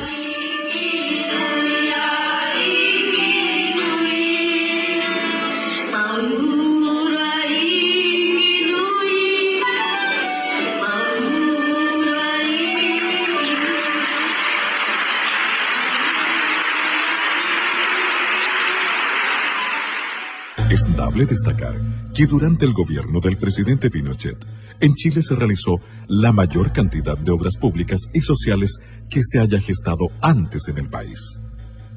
Se creó e instauró el innovador sistema de subsidios de gobierno anteriormente inexistente, como método para facilitar el acceso de los chilenos a vivienda, salud, educación, pensiones y otros bienes. Se inició la erradicación de las poblaciones marginales, trasladándolas a lugares más saludables y hospitalarios. Se construyeron 550.000 viviendas que beneficiaron a 2.600.000 personas, entregando además 309.000 subsidios habitacionales. Fíjese que cuando asumió el gobierno militar, en agua potable había una cobertura de un 68%, y eso se entregó después de 17 años con una cobertura del 98% de la población chilena que tenía alcantarillado. De agua potable, perdón. Y alcantarillado había recién un 35% de cobertura cuando asumió el gobierno militar, y se entregó con un 75%. Dispuso la construcción del embalse El Toro, las centrales hidroeléctricas de Colbún Machicura e inauguró 2.875 plantas eléctricas, potenciando el desarrollo del país y mejorando los estándares de vida de cientos de pueblos y ciudades que tuvieron acceso a la electricidad. Bajo su presidencia se construyeron 2.155 kilómetros de caminos y 450 nuevos puentes. No conozco ninguno de los puentes que se hicieron durante nuestro gobierno que se hayan caído por algún problema, como también han sucedido últimamente. Impulsó, construyó y puso en marcha el Metro de Santiago, con 36 estaciones y 50 trenes. Creó la DIGEDER, hoy Chile Deportes, como un ente necesario para normar y estimular el deporte en todo Chile. Con cálida dedicación, apoyó a la primera dama, señora Lucía Iriart de Pinochet, en la exitosa creación del voluntariado femenino, cuya obra se mantiene vigente en todo el país para beneficio de los más débiles y desvalidos, y que ha contribuido a la valoración de las mujeres como importantes artífices en el desarrollo social, político y administrativo del país. En 1974, cumplió el compromiso que hicieran a la Virgen del Carmen los padres de la patria, el que por más de un siglo y medio estuvo pendiente, levantando en su honor el templo votivo de Maipú, en el sitio donde libró la batalla decisiva por la independencia de Chile. Yo creo que el gobierno militar sentó las bases para que se construyera un Chile moderno. Y yo creo que eso es lo más importante del gobierno militar. Además, durante este periodo, el gobierno chileno evitó 2 conflictos bélicos internacionales, una guerra con Perú y una guerra inminentemente con Argentina, sin ceder jamás ni un centímetro de territorio. Yo conociendo esto, ¿no es cierto?, sabiendo que venía un periodo crítico, reuní a las autoridades de Punta Arenas, y ahí me acuerdo bien claro que le dije que la guerra era lamentablemente inminente. Nosotros tuvimos, si mal no recuerdo, 3 o 4 meses en los canales del sur, con toda la inclemencia del tiempo, preparados para lo peor. Recuerdo perfectamente que el comandante del buque formó la dotación y fue con arenga. O sea, nosotros definitivamente zarpamos al combate. Era un buque, para ponerlo en palabras simples, un buque señuelo de misiles. O sea, era el buque que de alguna forma iba a atraer a los misiles de la escuadra enemiga con la cual nos íbamos a encontrar a las 7 de la mañana. Así que, la verdad, las posibilidades de sobrevivencia a ese buque eran bastante escasas.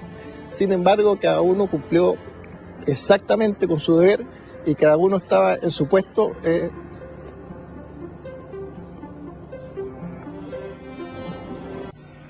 Y muchas veces, señores, tuve que soportar la tensión de ver cómo la República Hermana de Argentina efectuaba ejercicios, acciones de guerra hasta la línea de frontera. Y ahí fue cuando en esa oportunidad le manifesté al señor presidente Videla que mientras hicieran ejercicios hasta la frontera no había problema. Pero ahí se pasaba la línea de frontera.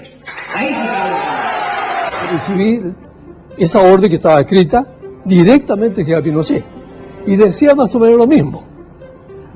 Ante posible acción ofensiva de fuerzas argentinas, defenderá su zona jurisdiccional combatiendo hasta el último hombre. Esta es la misión que yo, como comandante en jefe, recibí. No hay ser humano en el mundo que odie más la guerra que no sea el militar.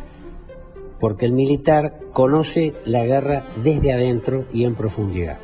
Que aquel magallánico que creyera no tener la capacidad, la moral, la fuerza anímica para resistir a la acción de una guerra, les pedía, pero no lo podía ordenar porque no había declaración de guerra, les pedía que dejara la zona.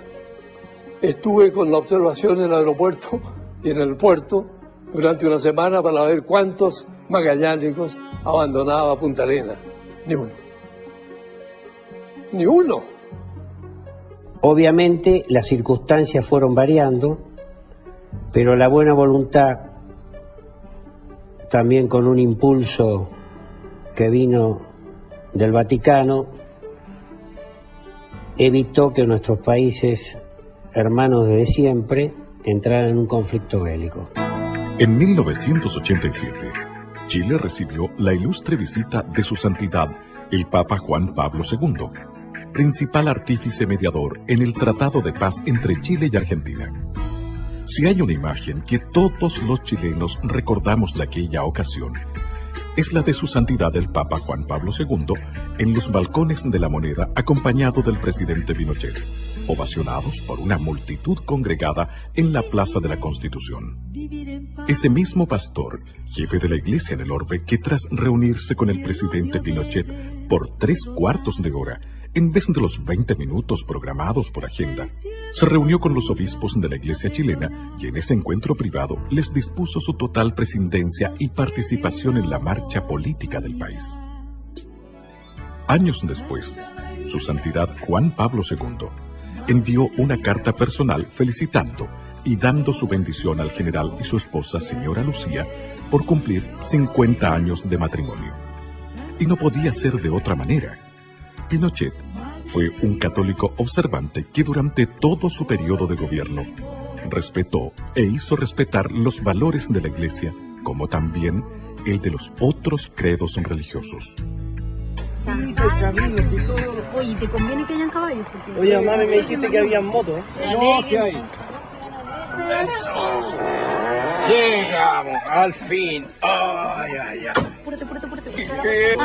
Está buena la vista. Mira, la verdad es que está bonito, ¿ah? Sí, es igual, hemos invertido tiempo acá. Mira este paisaje, Samuel, miren. Miren la maravilla, la panorámica. Mira. Y ese letrero dice Carretera Austral, Augusto Pinochet Ugarte. ¿Qué espectacular, te gusta? Una maravilla. Cientos de kilómetros de carretera que antes de Pinochet eran intransitables. Oye, Tata, Sí. ¿tú crees que después de todo esto la gente dejó de hablar mal de él? No, hijita. El dicho es que el mal nunca descansa. Entrega del país a los políticos. Venganza e inmortalidad. Tal como estaba establecido en la Constitución Política de la República, aprobada por los chilenos en 1980, el gobierno del presidente Pinochet llamó a un plebiscito en 1988 para conocer la voluntad ciudadana respecto a la continuidad del régimen o al traspaso del poder a la clase política. A querer un dictador fijarse plazo. En este momento, fíjate que estamos a un paso, me han nominado y estamos a un paso de llegar a efecto plebiscito. ¿Cuál es el ansia de poder que tengo yo? Una alianza circunstancial e instrumental de las fuerzas políticas adversarias, unidas a una campaña publicitaria nacional e internacional sin precedentes, inclinó la balanza hacia la entrega del país a los políticos. Que por sobre la contingencia está Chile y sus valores permanentes. En consecuencia, acatamos los resultados que el país ya conoce. Esa imagen, que yo cuando era senador también la viví, cuando el general Pinochet le entrega la banda presidencial a Elwin, ningún gobierno de facto que yo conozca ha hecho eso. Y eso no se ha resaltado convenientemente.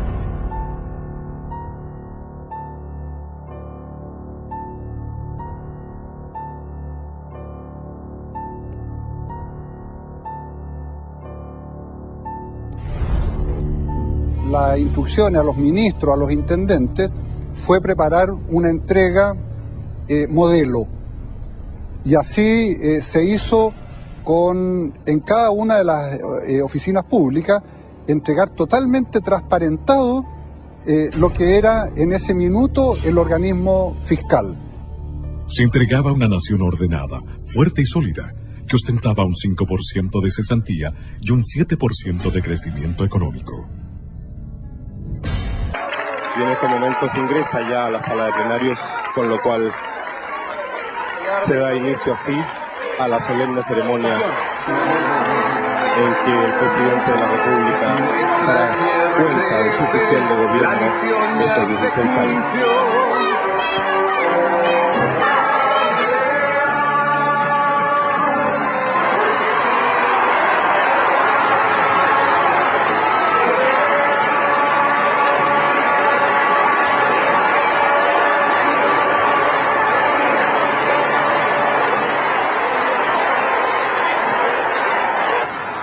Compatriotas, hoy puedo decirles con plena tranquilidad de conciencia y gran satisfacción que la misión emprendida en septiembre del año 1973 se encuentra totalmente cumplida.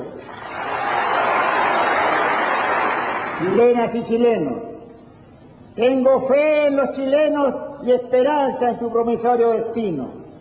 La tengo porque en estos 16 años de trabajo conjunto hemos forjado una orden institucional cuya solidez y coherencia constituyen el fundamento más sólido para seguir avanzando hacia el pleno desarrollo.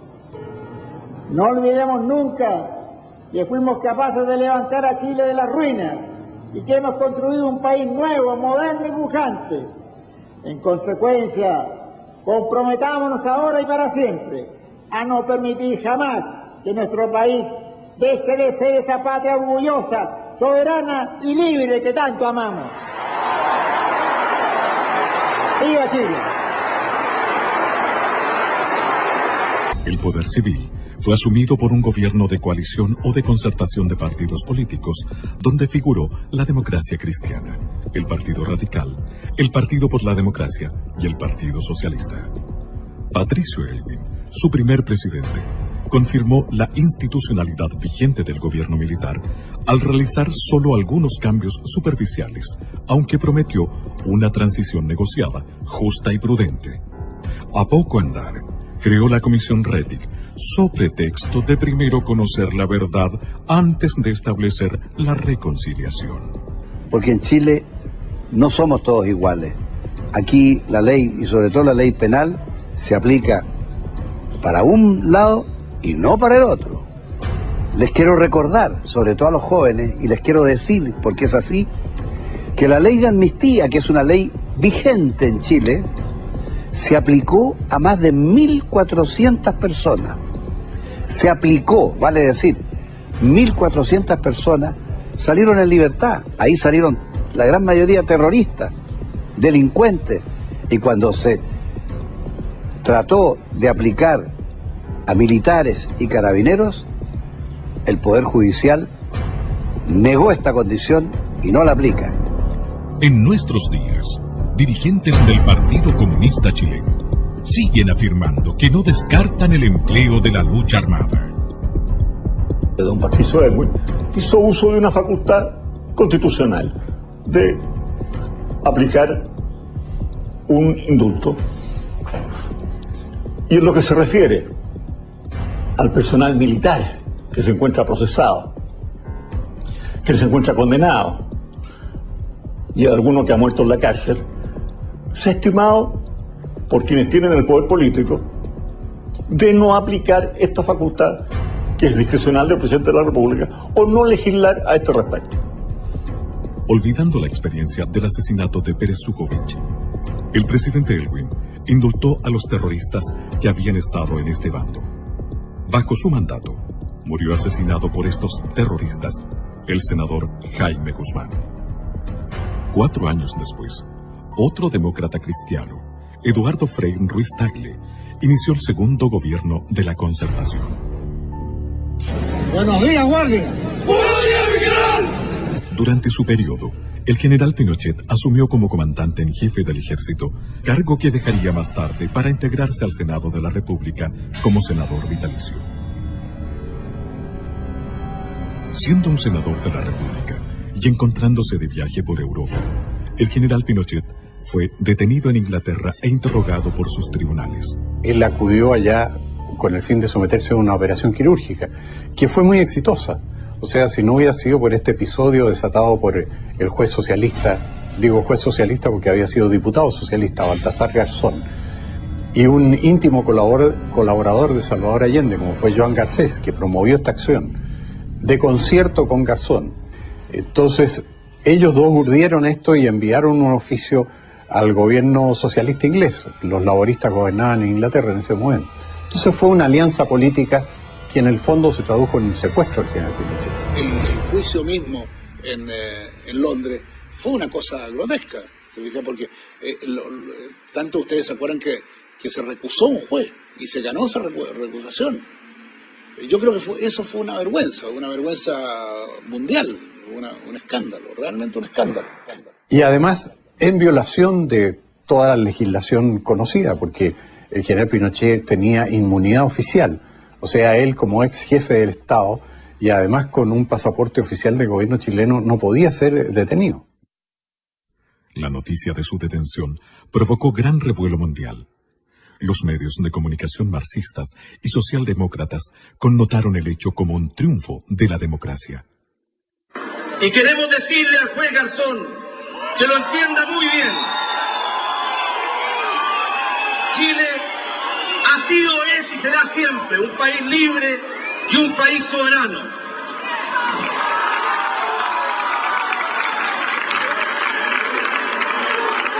Por un problema de principios, no podemos permitir que hoy día un juez español, mañana un juez de Mozambique o de cualquier otra parte del mundo, se arroje una jurisdicción que no le corresponde y pretenda intrometerse en nuestros asuntos y juzgar a personas por hechos ocurridos en nuestro país y que tienen el alto cargo de haber sido expresidente de la República. Dentro de los sentimientos de apoyo que provocó en nuestro país el secuestro del general Pinochet en Londres, fue el que unió por esos días a las barras bravas del fútbol profesional. La Garra Blanca de Colo-Colo y los de abajo de la Universidad de Chile, los que jugaron un partido amistoso de baby fútbol pidiendo la libertad y en el acto de conmemoración del 11 de septiembre que se realizó ese año se dieron un fraternal abrazo. Durante su calvario, el matrimonio Pinochet recibió la visita de la primera ministra británica, Margaret Thatcher. Las imágenes de este cálido encuentro se mostraron al mundo entero y mucha gente, en distintas latitudes, comenzó a preguntarse acerca de lo que pasaba verdaderamente en Chile. Después de visitar al general, al día siguiente, como digo, me recibió la señora Margaret Thatcher en su casa. Entonces ella me dijo: así que usted no tiene entrevista con ninguna autoridad de gobierno, ¿no? Le dije: señora, yo no vengo con esa misión ni con esa intención.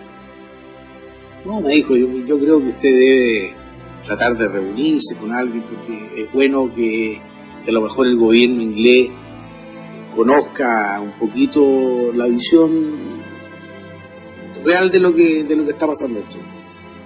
Gestionó una entrevista con una persona que trabajaba en el gabinete del primer ministro. Llegué a la oficina de este caballero y fue muy atento, me recibió y estuvimos conversando un momento.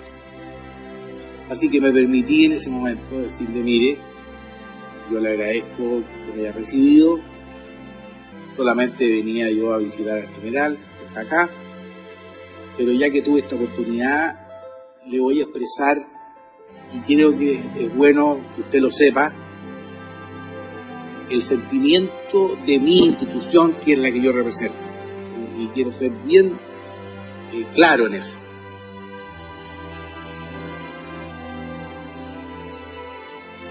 Nuestra institución nunca más va a confiar en Inglaterra. Lo de Londres fue terrible, pero fue algo inesperado, absolutamente, en el primer momento. Ahí lo vi triste, lo vi terriblemente. Mira, cada despedida era, para él sentía que se iba a morir en cada despedida cuando se... Creo que sintió una gran desilusión, pero, y también temor que a lo mejor no muriera en su tierra. Estaba lejos de su patria, porque él no, para él morir lejos de su país, no mirando la cordillera, era una cosa horrorosa. También impactó la masiva presencia de connacionales que viajaron a darle su apoyo al general Pinochet, enfrentándose en las calles de Londres a una orquestada movilización internacional. Y teníamos que demostrar que él también tenía un gran apoyo, que él era muy querido en Chile. Y la verdad es que el grupo humano de gente que fue, estábamos todos muy compenetrados y muy con ganas de poder decirle a él y al mundo que efectivamente él no estaba solo. Y alguna vez lo vi comiendo una empanada chilena hecha por mí y llorando como hombre, llorando de emoción. Y justamente fue para el 18 de septiembre, donde cantamos el himno nacional y todos llorábamos de emoción y de pena de lo que estaba pasando con él, que lo pasó muy mal. Y la verdad que fueron momentos súper fuertes, ¿eh? Y la gente, incluso la gente que vivía allá, los chilenos, nos miraban y no podían creer, decían cómo había gente que había venido de tan lejos a demostrar su cariño por él. Cuando yo acompañaba a mi capitán general en Londres, cuando lo fui a cocinar, lo que le dolía a él eran los traidores. Porque me decía, Coquito, los comunistas siempre me odian, tienen derecho, pero los que me cargan son los traidores.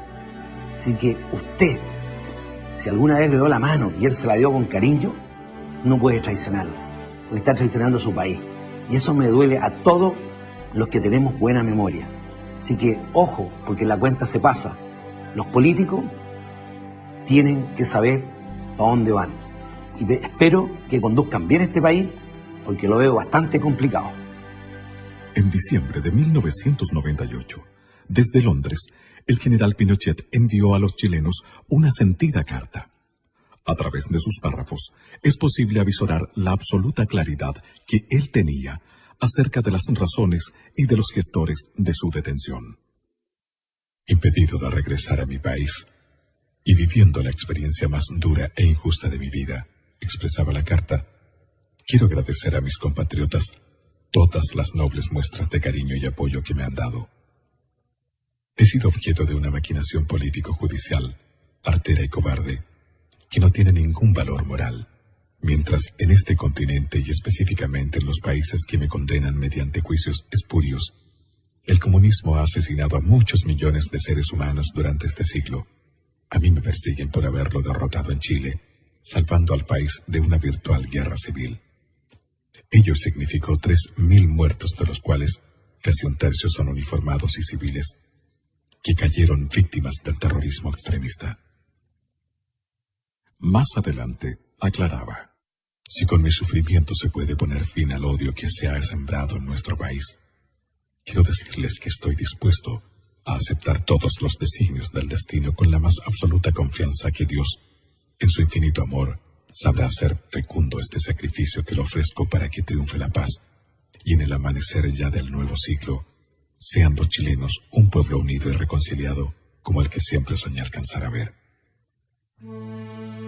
Finalmente, Inglaterra dio cuenta a tiempo que su justicia no podía ser dirigida por un juez español que estaba gastando su presupuesto y prestigio y que ello no la llevaba a nada beneficioso. Era arbitrario, o sea, no tenían por qué tenerlo preso los ingleses. Gracias a Dios que fueron los ingleses y no los españoles.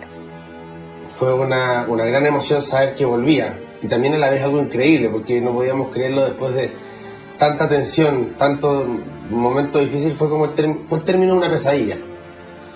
Y ya el hecho de ver en la televisión cuando el avión despega en dirección a Chile, ya fue como, bien, era verdad, en realidad. El gobierno dispuso que el general Pinochet no fuera recibido con los honores que merecía, y que miles de adherentes esperaban que así fuera.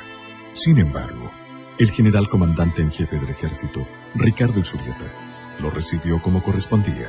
Era senador de la República, expresidente, había sido excomandante en jefe. Entonces, el hecho que estuvo tanto tiempo en Londres para nosotros era una situación que no era grata. Las imágenes de esta recepción, al ser publicadas en la mayoría de los medios de comunicación internacionales, de nuevo hicieron cavilar sobre lo que verdaderamente había sucedido en Chile. La historia de Chile no comenzó el 11 de septiembre.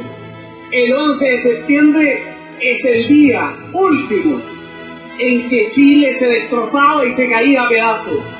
No amanecieron con ganas de tomarse el poder. Lo que hicieron fue a petición de la inmensa mayoría de chilenos, incluso de aquellos que hoy día dicen que no, incluso de aquellos que en ese momento fueron a dejar su anillito y dieron plata y hoy día dicen que no. Incluso con ellos, incluso aquellos que fueron parte del gobierno militar entre 1973 y 1975, como fue la democracia cristiana, y que no intenten decir que no, porque la historia no se puede falsear.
Fue un hombre que tuvo críticas en el camino. Yo no fui ajena a ella, lo reconozco con hidalguía. Pero como se lo dije en privado, hoy día se lo repito en público. ¿Cuántas de mis críticas hoy día tengo que decirle, presidente, tenía usted la razón? Durante el gobierno de Eduardo Frei hijo, se modificaron los textos de educación y se estableció en ellos que la violencia en el país había sido iniciada solamente por los agentes del Estado, en tiempos del general Pinochet. El cambio en los textos de educación fue una clara demostración de querer borrar de la historia el periodo de guerra irregular que se mantuvo vigente por casi 30 años en Chile, con algunos momentos más álgidos y duros que otros. El presidente Eduardo Frei Ruiz-Tagle, lamentablemente, con la anuencia del mando militar, tratando quizás de dar señales de consenso reconciliador, estableció una mesa de diálogo, con lo que se judicializaron todas las causas militares. El perjuicio mayor fue para los militares que habían actuado directamente en la lucha contra la actividad terrorista. Esas personas comenzaron a ser procesadas y muchos de ellos están todavía detenidos, presos, condenados, con una justicia muy extraña. Hoy día, los militares que dieron garantía y seguridad al país permanecen encarcelados sin que se vislumbre todavía una salida. Evidentemente uno ve una acción insidiosa, porque acá uno escucha permanentemente la mitad de la campana, la mitad de la historia. Yo le dije al principio de esta entrevista que la verdad contada a medias termina siendo una vil mentira. Entonces, ¿por qué no juzgamos a la otra parte también? Yo no estoy diciendo, ningún camarada dice, no tenemos que ser sometidos a juicio, pero a juicios justos. Mire, yo no quiero entrar a juzgar a los jueces porque ellos es un poder del Estado que es independiente, pero me parece que con el tiempo va a haber una recapitulación aquí en la forma en que ha actuado la justicia, que creo que no ha sido la mejor. Mi opinión personal es que simplemente aquí se ha aplicado un doble criterio en lo que dice relación con la aplicación de tratados internacionales, pero ahí está la Corte Suprema, que hasta hace 10 años lo aplicó de una manera y ahora lo aplica de otra manera, con las mismas normas legales que estaban vigentes ahora y antes.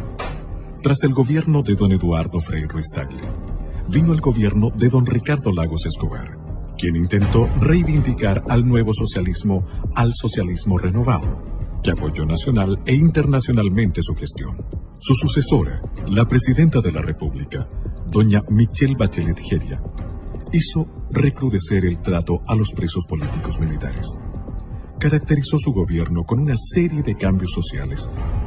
Su eslogan fue ni perdón ni olvido, mientras en los escenarios internacionales declaraba no guardo resentimiento alguno.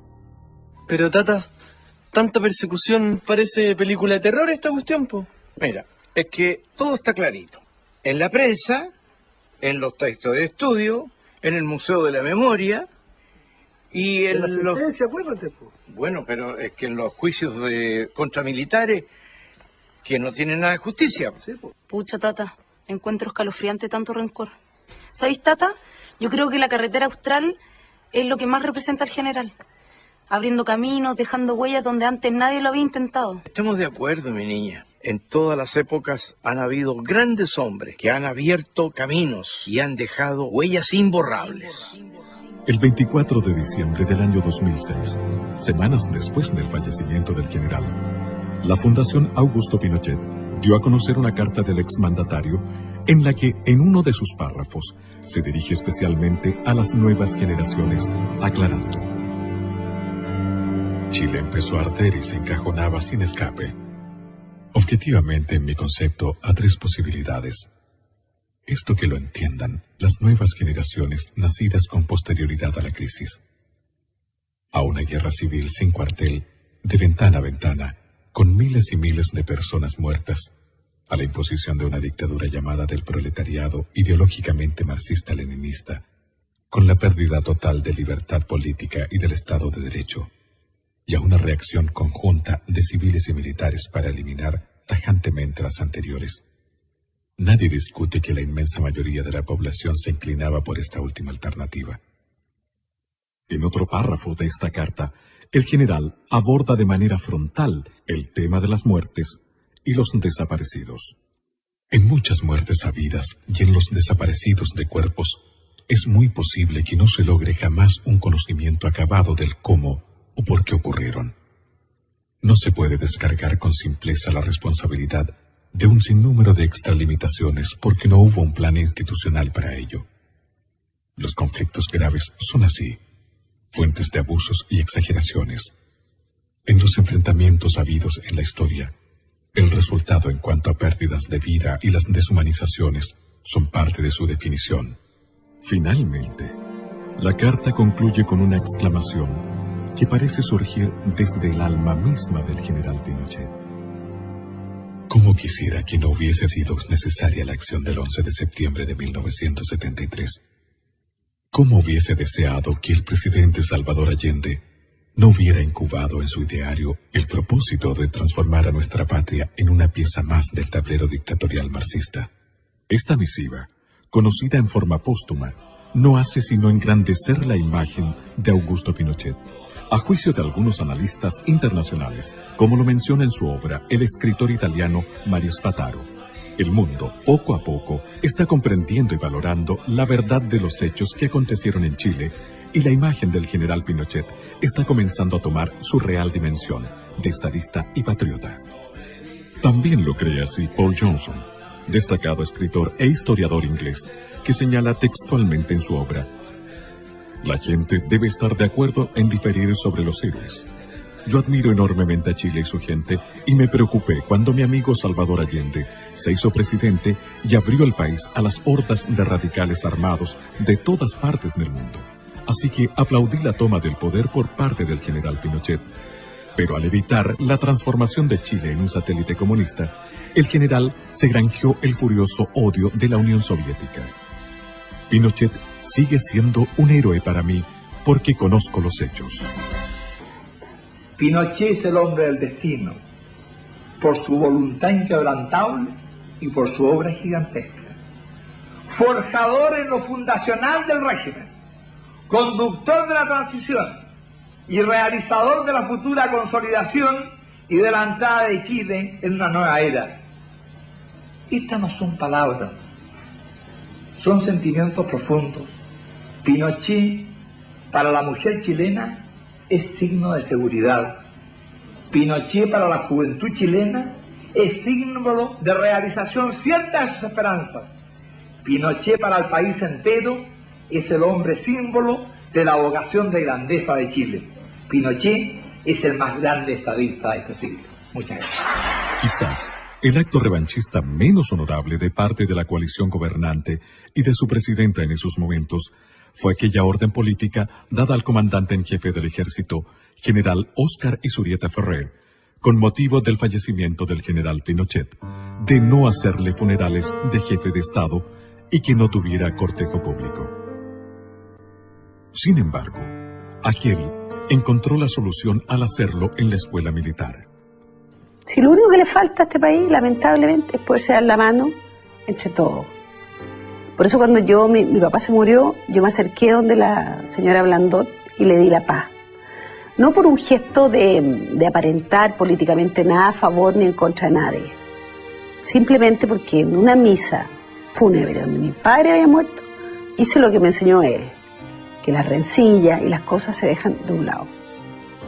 El mundo entero observó conmovido el adiós al general, preguntándose nuevamente qué había acontecido realmente en Chile. Yo, señores, estoy en la final de la vida. Ya la vida veo que se va terminando y el camino solo se va acabando. Pero siempre guardo para ustedes el cariño, el afecto, y sobre todo el amor hacia cada uno de ustedes. Les agradezco todo lo que me han invitado. No tendría palabras para decirles cuánto es mi alegría y cuánto es lo que yo recibo de ustedes.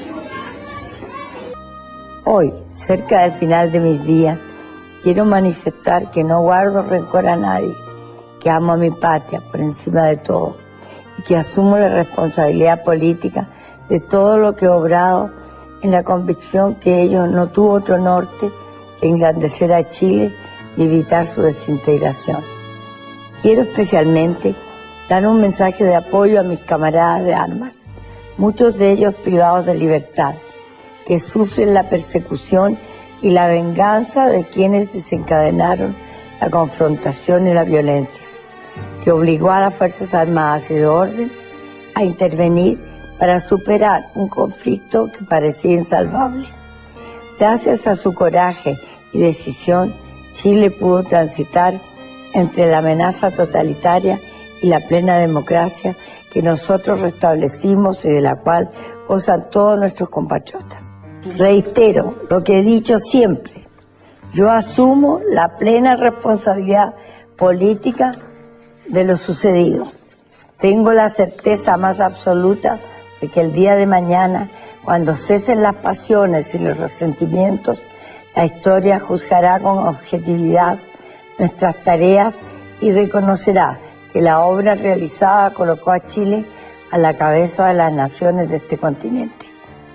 Ruego a la divina providencia que seamos capaces de superar las heridas que inevitablemente dejan conmociones sociales y políticas como las que debimos enfrentar en 1973, y que se restablezca en Chile la unidad, concordia y paz social.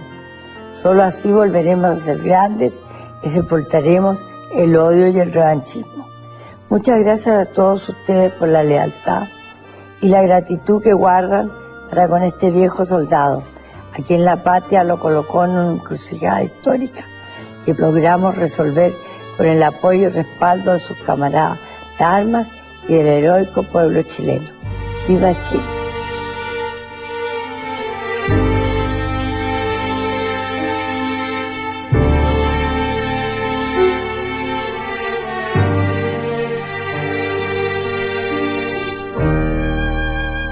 El 10 de diciembre del año 2006, a los 91 años de edad, tras 33 años de protagonismo en vida en la historia de Chile, el general Pinochet abandonó este mundo para situarse entre los inmortales de la patria.